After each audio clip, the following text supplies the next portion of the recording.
The Hindu editorial dictation heading is Grim Future. India's economic fundamentals need a realistic reassessment. Get ready? Start.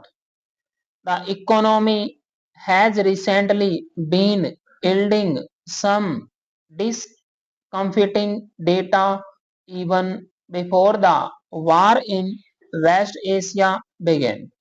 The most recent of these was the February 2026 data on the index of eight core industries.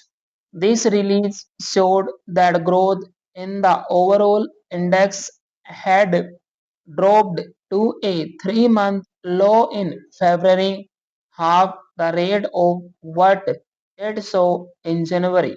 This was not a case of a high base effect either, with growth in February 2025 having been just 3.4%.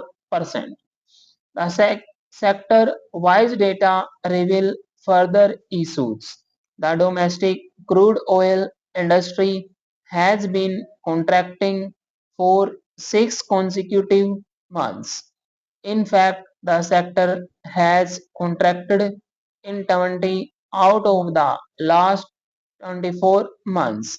The natural gas sector too has contracted for the last 20 consecutive months.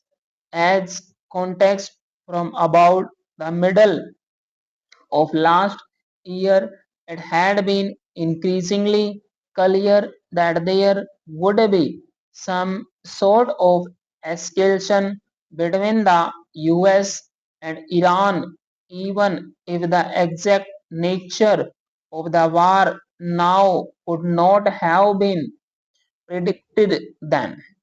It is no secret that India is highly dependent on energy imports, especially from the region that would have faced the brunt of any such escalation.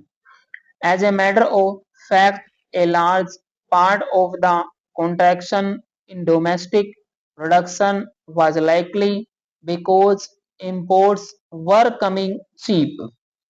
Yet, as tensions increased, it might have been more prudent to have increased domestic oil and gas production over the last 8 months so as to at least build reserves, if not to also temporarily reduce import dependence.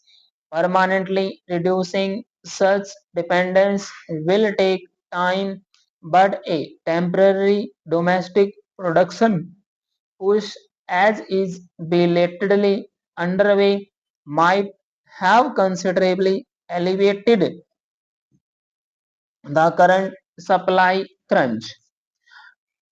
Hindsight is 2020, but that does not excuse a lack of foresight or an inability to learn.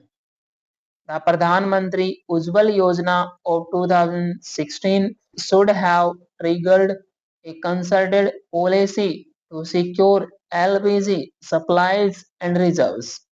This poor core sector performance comes on top of the new series of GDP data showing that the Indian economy is actually smaller than previously thought.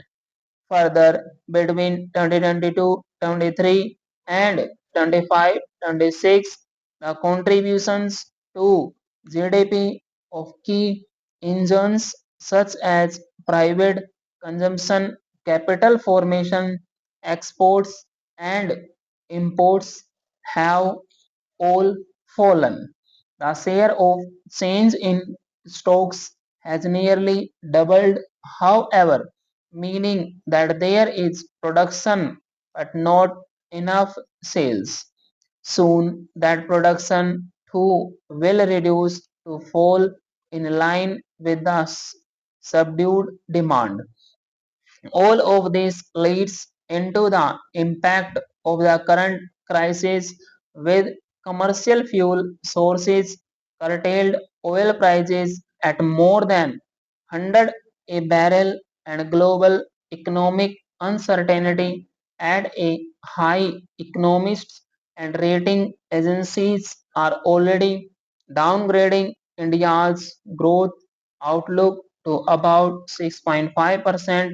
Perhaps India's much wanted macroeconomic fundamentals and resilience need a more realistic assessment. Stop.